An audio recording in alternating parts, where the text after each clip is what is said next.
Hello दोस्तों, नमस्कार। आप सभी को जय हिंद, वंदे मातरम। कैसे हैं आप लोग?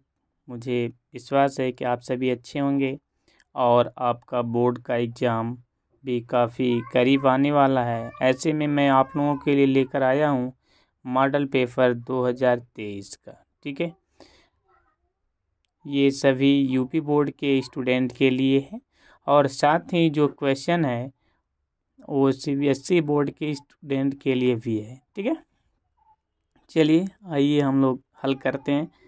पहला क्वेश्चन है, देखिए कि परिमेय संख्या 14,587/1250 का दशमलव प्रसार निम्नलिखित किन दशमलव स्थानों के बाद समाप्त हो जाएगा। तो देखिए स्टूडेंट क्या करते हैं, देखिए तुक्का नहीं मारने का। ठीक है, हम लोग इसको हल करते हैं, है ना।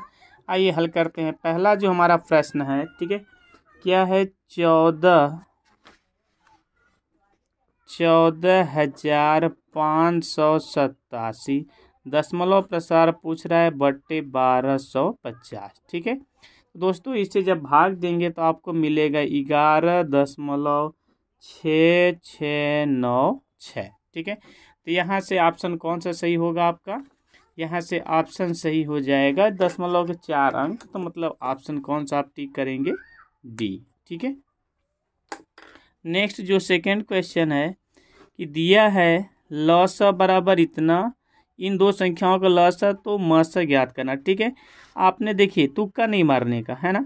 आपने पढ़ा होगा, क्या आपने पढ़ा होगा कि लॉसा फार्मूला पढ़ा होगा कि लॉसा गुणे मसा, लॉसा गुणे मसा बराबर दो संख्याओं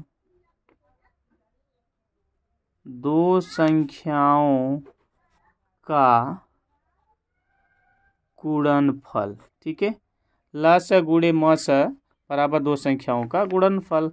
देखिए आपके प्रश्न में क्या दिया है, प्रश्न में दिया हुआ है कि लस कितना है, 3161। तो आपको मस ज्ञात करना। ठीक है, तो मस बराबर दो संख्याओं का गुणनफल, तो 132 गुणे 288 अब बटे क्या करेंगे लस, तो लस अभी आपको कितना दिया है, लस देखिए यहाँ पे दिया है 3168। ठीक है, जब यहाँ से इसको आप क्या करेंगे, भाग देंगे, तो भाग देने पर आपको क्या मिलेगा, इक्वल टू आएगा 12। ठीक है, तो ऑप्शन कौन सा सही हो जाएगा, यहाँ से आपका ऑप्शन डी हो जाएगा। ठीक है, 12।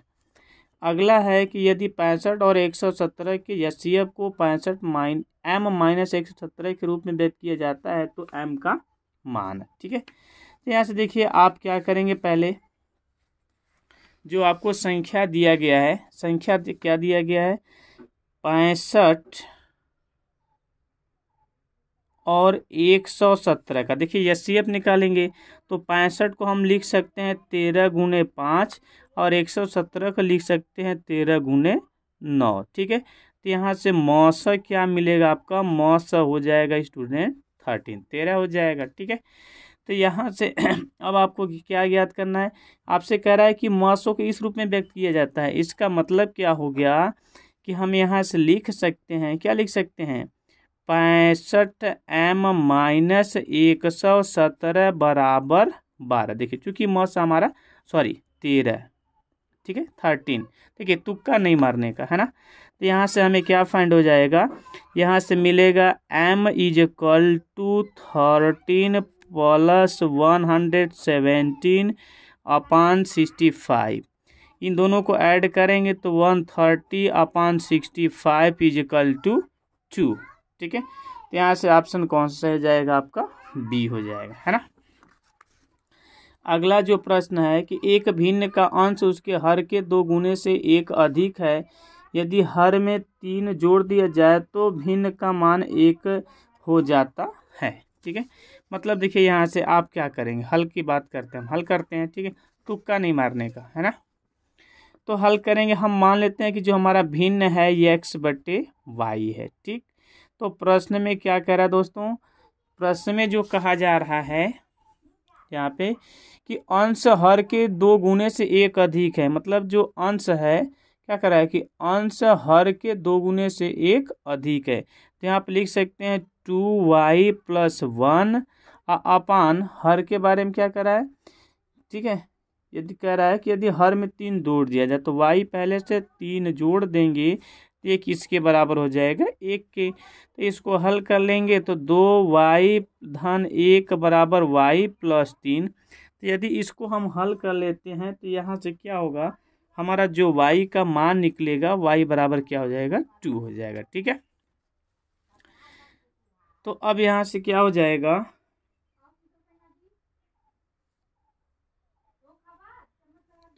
ठीक है, y का मान कितना हो जाएगा, 2 हो जाएगा।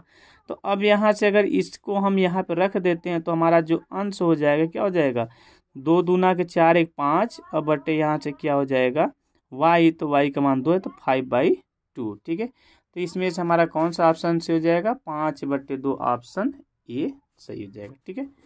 अगला जो प्रश्न है 5वां प्रश्न हम देख रहे हैं क्या है कि x + 3y = 6 हो तब x और y के मान होंगे। देखिए आपको दिया है, क्या दिया है कि x + y = 6 है ना। अब देखिए आपको सिंपल ही क्या करना है, यहाँ से ऑप्शन को एक एक करके ले लेना है, ठीक है। देखिए यहाँ से अगर हम लेते हैं बी वाला ऑप्शन तो x के प्लेस पे 3 प्लस, और प्रश्न में आपको 3y दिया है, ठीक है। तो +3 और y का मान 1, तो 3 और +3 = 3 बराबर 6। इधर आपको ऑलरेडी 6 दिया हुआ है, मतलब कौन सा ऑप्शन सही हो जाएगा आपका, इसमें से बी 3,1, ठीक है। नेक्स्ट जो आपका प्रश्न है कह रहा है यदि x क्या कि 1/x² + 6 = 1/10 तो x की वैल्यू क्या होगी, है ना। यहाँ पे देखिए हमें दोनों सॉल्व करना होगा। हम ऑप्शन को सेलेक्ट करते हैं, अगर हम यहाँ से +-2 लेते हैं, ठीक है, मतलब 2 लेते हैं तो 1/2 का स्क्वायर + 6, तो 1/2 का स्क्वायर 4 + 6 = 1/10। तो यहाँ से = क्या मिलेगा हमें, RHS आ गया, मतलब हमारा ऑप्शन कौन सा हो जाएगा, B +-2, ओके। देखिए अगला जो प्रश्न है हमारा 7th, यदि समीकरण इतना के मूल बराबर है तो के का मान, ठीक है, यहाँ पे जो 4 दिया है यहाँ पे के होगा, थोड़ा सा मिस्टेक दे दिया, ठीक है, मिस प्रिंटिंग है। तो देखिए मूल बराबर है, मूल आपने पढ़ा होगा कि मूल क्या होता है, अल्फा + बीटा होता है और दूसरा अल्फा × बीटा होता है। तो मूल बराबर कहने का मीन्स कि अल्फा + बीटा होता है -b/a, अल्फा × बीटा होता है c/a, दोनों का वैल्यू सेम है, तो ये इससे कैंसिल हो जाएगा। -b = क्या मिलेगा, c। तो यहाँ से b की वैल्यू कितना है, -12 है, तो -12 = c। तो c के प्लेस पे क्या है, k है, तो -12 = k, मतलब k की वैल्यू क्या हो जाएगी, 12, ऑप्शन डी हो जाएगा, ठीक है। तुक्का नहीं मारने का फ्रेंड्स, सॉल्व करके मारेंगे, एक ही नंबर का है तो क्या, लेकिन सॉल्व कर लीजिए, ठीक है। अब देखिए इसमें आकृति आपको दिया गया, फिगर दिया गया, इसको सॉल्व करना है ना। तो अब यहाँ से देखिए क्या होता है, आपको दिया है कि PQ अनुपात BC = 1:3 हो तो क्या कह रहा है, AP और PB का अनुपात ज्ञात कीजिए, ठीक है। ये देखिए आपको समांतर दिया है, तो यहाँ से आपका क्या हो जाएगा कि AP अपान AB = इसे आप PQ अपान BC लिख सकते हैं, ठीक है। और जबकि इसके = 1/3 है, ठीक है, रेशियो को भिन्न में लिख सकते हैं। तो यहाँ से हो जाएगा AP अपान AB को हम लिख सकते हैं, देखिए ये हमारा फिगर है, AB को लिख सकते हैं AP प्लस क्या लिख सकते हैं, PB = 1/3, ठीक है। क्रॉस मल्टीप्लिकेशन कर दीजिए, इधर जाएगा ये इधर आएगा, तो 3AP = मिलेगा आपको AP प्लस PB। तो इसको इधर ट्रांसपोजिट कर लेंगे तो क्या मिलेगा हमें, 2AP = PB, ठीक है। PB को इधर लाएंगे तो AP अपान PB हो जाएगा, और ये इधर जाएगा तो यहाँ 1 बचेगा, आ जाएगा बट्टे में, तो 1/2 मीन्स की क्या हो जाएगा, 1:2, ठीक है। तो इसमें से ऑप्शन कौन सा सही हो जाएगा, फर्स्ट ए, है ना। अगला क्वेश्चन, यदि एक रेखा किसी त्रिभुज की दो भुजाओं को एक ही अनुपात में विभाजित करे तो वह क्या होता है भैया, समांतर होता है। ठीक है, क्या होता है, समांतर। बिंदुओं को मिलाकर खंड के मध्य बिंदु के निशान, देखिए यहाँ पे जो ऑप्शन क्वेश्चन नंबर 10 है, ये थोड़ा सा क्वेश्चन ही गलत दे दिया। कौन से बिंदु को मिलाना है नहीं पता है। और बिंदु की एक्स अक्ष से दूरी होगी, अरे भैया किसकी दूरी होगी, एक्स अक्ष वाई क्या क्या, ये भी क्वेश्चन गलत दे रखा है। ठीक है, अगर ऐसे क्वेश्चन आपको एग्जाम में आते हैं तो आपको उसका कॉमन मार्क्स हो जाएगा, मतलब उसके नंबर सभी को बराबर मिल जाएंगे। ठीक है, अगला जो क्वेश्चन है देखिए 12 में आपको दिया है कि यदि सेक थीटा बराबर 2 हो तो थीटा का मान होगा। ठीक है, तो देखिए आपको पता होना चाहिए त्रिकोणमितीय अनुपात, है ना। तो यहाँ से आपको दे रखा है फ्रेंड्स कि sec theta is equal to क्या दे रखा है, 2 दिया है ना।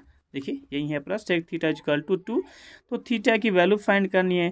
तो देखिए आपको त्रिकोणमिति का जो अनुपात होता है याद होना चाहिए। मैं जानता हूँ कि 2 जो होता है सेक 60 की वैल्यू होती है। अब ये सेक से सेक कैंसिल हो जाएगा, थीटा इज इक्वल टू क्या आएगा, 60। ठीक है, तो ये देखिए हमें पता था पहले से, आपको भी लर्न होना चाहिए। आप एग्जाम देने जा रहे हैं तो ये आपको पहले से पता होना चाहिए, अच्छी तरह से लर्न होनी चाहिए। ठीक है, अब जो क्वेश्चन नंबर 13 है हमारे सामने, देखिए 13 में क्या करें, यदि cos theta is equal to sine theta हो तो सेक ए के बराबर है ना। कह रहा है कौन सा सेक ए के बराबर। ठीक है, तो यहाँ से हमें जो 13 में दिया है, क्या दिया है कि cos theta is equal to sine theta, है ना। तो यहाँ से आपको क्या करना है, सेक थीटा की वैल्यू या सेक ए की वैल्यू फाइंड करनी है। ठीक है, तो यहाँ से आप दोस्तों क्या करेंगे, देखिए cos theta is equal to, इसको हम लिख सकते हैं क्या कि कॉस 90 माइनस थीटा। ठीक है, 90 माइनस थीटा का फार्मूला आपने पढ़ा, cos 90 minus theta sine theta में लिख लिया। अब ये कॉस से कॉस कैंसिल, तो theta is equal to 90 minus theta, इधर आएगा तो 2 थीटा इज इक्वल टू 90, तो थीटा इज इक्वल टू क्या मिलेगा, 45। तो यहाँ से आपको कह रहा है सेक थीटा मतलब सेक 45 की वैल्यू आपको, तो इसकी वैल्यू क्या हो जाएगा स्टूडेंट, यहाँ से हो जाएगा आपको 1/2 होगा। ठीक है, नेक्स्ट अगला क्वेश्चन है कि 3 cot A is equal to 4, तो सेक ए का मान ज्ञात कीजिए। देखिए हम सॉल्व करके बताए, तुक्का नहीं मारना। ठीक है, हम लोग हल कर लेते हैं। हमें कह रहा है कि 3 cot A is equal to 3 cot A is equal to क्या फ्रेंड्स, दिस ये 4 है ना। 3 cot A is equal to 4 है, तो कह रहा है सेक ए की मान बताइए। तो यदि हम यहाँ से देखते हैं तो cot A is equal to मिलेगा हमें 4/3। ठीक है, और cot A को हम चेंज करेंगे तो 1 होता है tan A, तो यदि हम tan A के रूप में इसको लिखते हैं तो यहाँ से क्या हो जाएगा, 3/4 हो जाएगा। क्योंकि आप लोगों ने पढ़ा होगा कि tan A is equal to 1/cot A या cot A is equal to 1/tan A होगा। ठीक है, तो अब यहाँ से आपको क्या मिलेगा, देखिए एक और आपने पढ़ा होगा फार्मूला कि sec square A minus tan square A is equal to 1 होता है। तो यदि यहाँ से हम वैल्यू फाइंड करें सेक की वैल्यू, तो ये इधर जाएगा तो 1 प्लस tan स्क्वायर ए, और ये क्या हो जाएगा, रूट में हो जाएगा। ठीक है, तो अब यहाँ से हमें क्या मिलेगा, तो अब देखिए यहाँ से हमें सेक एक तो अंडर रूट में 1 प्लस, ठीक है, tan की वैल्यू क्या मिला, 3/4, तो 3 का स्क्वायर, देखिए डायरेक्ट कर रहा हूँ, 3 का स्क्वायर 9, 4 का स्क्वायर 16। ठीक है, जब इसको सिंप्लीफाई करेंगे तो आपको मिलेगा अंडर रूट में 25/16, और रूट से बाहर लेंगे तो 5/4 हो जाएगा। तो ये आपका हो जाएगा सेक ए की वैल्यू। ठीक है, तो यहाँ से जो आपका ऑप्शन है क्वेश्चन नंबर, ये आपका ये कौन सा था, 14 था, 14 का ऑप्शन आएगा 5/4 मीन के ऑप्शन बी। ठीक है, अगला कह रहा है 15 का कि 6 सेमी त्रिज्या वाले एक वृत्तखंड जिसका कोण इतना है, क्षेत्रफल, वृत्तखंड का क्षेत्रफल, देखिए वृत्तखंड का क्षेत्रफल हमें ज्ञात करना है। ऐसा नहीं कि मैं देखिए पहले से हल कर रखा हूँ मैं, ठीक है, आपके सामने हल करके दिखा रहा हूँ। तो वृत्तखंड का जो क्षेत्रफल होता है, फार्मूला होता है वृत्तखंड का क्षेत्रफल होता है θ/360 गुणे πr स्क्वायर। ठीक है, तो थीटा का मान हमें कितना दिया है, 60 अंश दिया है ना प्रश्न में आपके। देखिए थीटा का मान कितना दिया है 60 अंश दिया है और आर का मान 6 सेमी दिया है। ठीक है, तो थीटा का मान आप रखेंगे 60/360 गुणे 22/7 गुणे 6 दिया है, तो 6 का स्क्वायर 36 सेंटीमीटर स्क्वायर। ठीक है, तो एक जीरो कैंसिल, ये इससे 36 कैंसिल, अगर गुणा करते हैं 6 दूना 12, 6 दूना 12 1 13, 132/7 सेंटीमीटर स्क्वायर। देखिए ऑप्शन देखिए हमारा जो ऑप्शन था पाई के रूप में ही था, इसलिए मैंने पाई में ही आंसर, मतलब 132 को पाई/7 नहीं, ठीक है, दशमलव में नहीं गए, तो ये हमारा ऑप्शन हो जाएगा 132/7 सेंटीमीटर स्क्वायर। ठीक है, अगला जो प्रश्न हमारा 60 ने करा, त्रिज्या ए इकाई के एक वृत्त के परिगत खींचे जाने वाले एक वर्ग का परिमाप। देखिए अगर हम बात करें तो ये क्या है भैया, एक हमारा वृत्त है। ठीक है, इसके परिगत क्या खींचा जा रहा है, एक वर्ग बनाया जा रहा है। ठीक है, तो इस वर्ग का परिमाप, तो ये जो इसका व्यास होगा,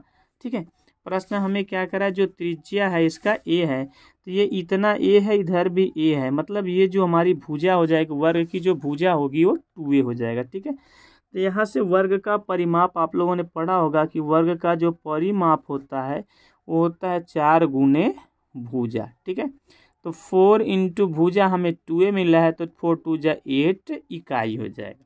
अगर यहाँ से ऑप्शन की बात करें तो ऑप्शन कौन सा आएगा, ऑप्शन सी हो जाएगा। ठीक है, नेक्स्ट हमारा जो प्रश्न है 17 है, कह रहा है व्यास 1 सेमी वाले 8 सेमी लंबी एक तांबे की छड़ को एक समान मोटाई वाले 18 मीटर लंबे तार के रूप में खींचा जाता है। तार की मोटाई देखिए, जरा सा ध्यान दीजिए, यहाँ पे ऑप्शन में हमें एक भी मीटर नहीं दिया, मतलब ये क्या होगा, मीटर नहीं होगा, ये बल्कि सेमी ही होगा या मिलीमीटर होगा। ठीक है, तो अब यहाँ से हम क्या करते हैं, देखिए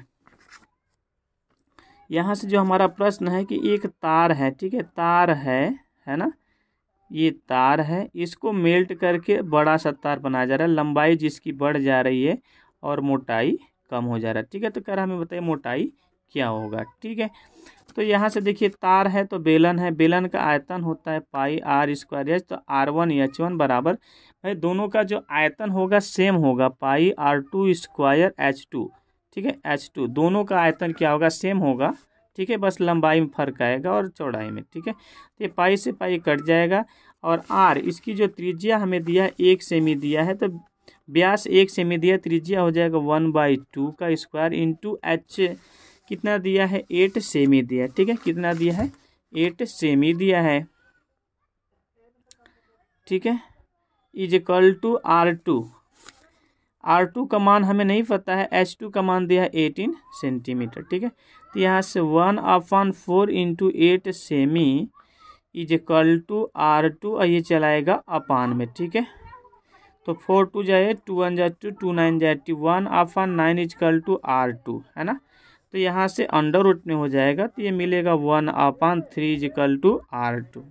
ठीक है, तो अब यहाँ से हमें क्या कह रहा है, इसकी मोटाई पूछ रहा है। अगर मोटाई की बात करें हम लोग तो यहाँ से क्या हो जाएगा, यहाँ से 1/3 है और 2 का मल्टीप्लाई करेंगे ये R2 मिलेगा। तो यहाँ से देखिए हमें व्यास ज्ञात करना है। ठीक है, तो 2R, तो यहाँ से हम 2 दोनों साइड में मल्टीप्लाई कर देंगे। ठीक है, तो यहाँ से मिलेगा 2, मतलब 2/3, तो 0.67 सेंटीमीटर मिलेगा हमें 2R, मतलब व्यास की उसकी मोटाई। ठीक है, यहाँ से ऑप्शन हमारा कौन सा सही होगा, ये होगा 0.67। ठीक है, अगला प्रश्न है कि बैडमिंटन खेलने के लिए प्रयुक्त की जाने वाली एक शटल कॉक का आकार निम्न संयोजन में से होगा। देखिए तो भैया जो अगर हम बात करते हैं, यहाँ देखिए पहले से टिक लगा हो, लेकिन हम बता रहे हैं कैसे होगा। ठीक है, देखिए जो बैडमिंटन खेलने के लिए हम लोग यूज करते हैं, कुछ हमारा देखिए ऊपर से क्या होता है भैया, ये एक इस प्रकार से होता है, ये चिड़िया जो आप देखें कहते होंगे, चिड़िया कहते हैं। ठीक है, इस प्रकार से कुछ इस प्रकार से हमारा होता है ना, कुछ ऐसा चिड़िया होता है। ठीक है, इसमें ऐसे ऐसे ऐसे ऐसे ऐसे ऐसे ऐसे ऐसे बने होते हैं। तो ये वाला देखिए ऊपर का अर्धगोलाकार है और नीचे का क्या बन जाएगा, छिन्नक। ठीक है, इंग्लिश मीडियम वाला कहता है, सीबीएसई बोर्ड वाले क्या कहते हैं, इसको कहते हैं हेमिस्फीयर और इसे कहते हैं फलक्रम। ठीक है, तो यहाँ से हमारा आंसर हो जाएगा एक शंकु के छिन्नक और एक अर्धगोले के जैसा। ठीक है, अगला है कि एक बारंबारता बंटन के लिए माध्य माध्यिका और बहुलक के बीच संबंध। तो देखिए बहुलक 3 माध्य माध्यिका, यहाँ पे आपका ऑप्शन जो दिया है करेक्ट नहीं दिया है, ठीक है, तुक्का नहीं मारना आपको। अब देखिए जो लास्ट हमारा प्रश्न है 20 है, इसमें कह रहा है कि यदि a, a+2, a+4, a+6 तथा a+8 का समांतर माध्य 11 हो तो a का मान ज्ञात कीजिए, ठीक है। देखिए यहाँ से आप क्या करेंगे, हमें क्या दिया है दोस्तों, देखिए हमें दिया हुआ है, ठीक है, तो समांतर माध्य सिंपल जब ऐसा देता है तो सभी का योगफल होता है ना, समांतर माध्य बराबर, तो समांतर माध्य 11 दिया है बराबर सबका योग, तो a फिर a+2 और प्लस a+4 और प्लस a+6 प्लस a+8, ठीक है, और अपान कुल कितनी है 1 2 3 4 5, तो अपान क्या हो जाएगा 5 हो जाएगा, ठीक है। अब इसका इधर मल्टीप्लाई होगा तो 11 5 जब 55 होगा, ठीक है, इज इक्वल टू 1 2 3 4 5a है तो 5a प्लस यहाँ से कितना हो जाएगा 4 2 6 6 12 और 8 20, तो इधर इसको लाएंगे माइनस करेंगे तो 55 माइनस 20 करेंगे तो क्या हो जाएगा फ्रेंड्स 35, और 5 को ट्रांसपोजिट का अपान में 5 इक्वल टू ये डिवाइड करेंगे तो 7, तो a की वैल्यू क्या हो जाएगी यहाँ से 7, ऑप्शन ए हो जाएगा करेक्ट, ठीक है। बाकी ऐसे ही ढेर सारे प्रश्नों को देखने के लिए, प्रश्न पत्र को हल देखने के लिए आप हमारे चैनल को लाइक, सब्सक्राइब और शेयर जरूर करें। Thank you.